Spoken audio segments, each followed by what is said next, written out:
Hi, my name's Becky. I'm here to talk to you today about my passion for lemurs. Now, when I talk to people about lemurs, I'm often surprised to find that they've heard of them through the animated Madagascar films. They've all heard of King Julian. Well, obviously these films are really cute and really fun, but I can't help but feel like they don't fully do justice to these amazing animals. So I'm going to tell you a little bit more about them today, and hopefully you'll become as enthralled by them as I am.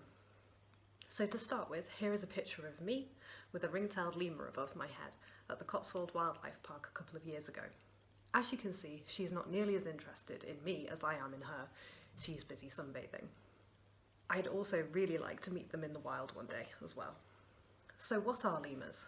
Well, they're primates, rather like monkeys and apes, except they branched off on the evolutionary tree much earlier and belong to a group called prosimians, or pre-monkeys. Lemurs have special adaptations which suit them to their arboreal lifestyle. They have long limbs, long tails and long bodies, and they also have grasping hands and feet which help them as they move through the trees. Some lemurs, like the Indri, the largest of the living lemur species, can even leap from tree trunk to tree trunk, rather like mini superheroes. Lemurs are endemic to Madagascar, an island of Africa. They evolved here in isolation from the mainland species, and in doing so, they were able to fill niches which would otherwise be occupied by other mammals and birds. A really good example of this is the eye, a really unusual looking lemur.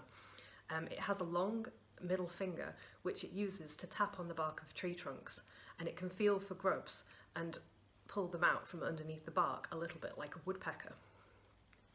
There are over 100 different species of lemur found to date, so they're a really diverse group of animals. They are also omnivorous. They enjoy a varied diet. Some even have really specialised diets, like the greater bamboo lemur, which can feed on bamboo, which is poisonous to many other animals. Lemurs are social animals. Some, like the ring-tailed lemurs, can live in quite large social groups of up to 20 individuals.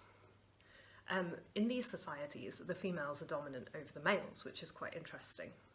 Some lemur species, though, do live more solitary lives, such as the mouse lemurs.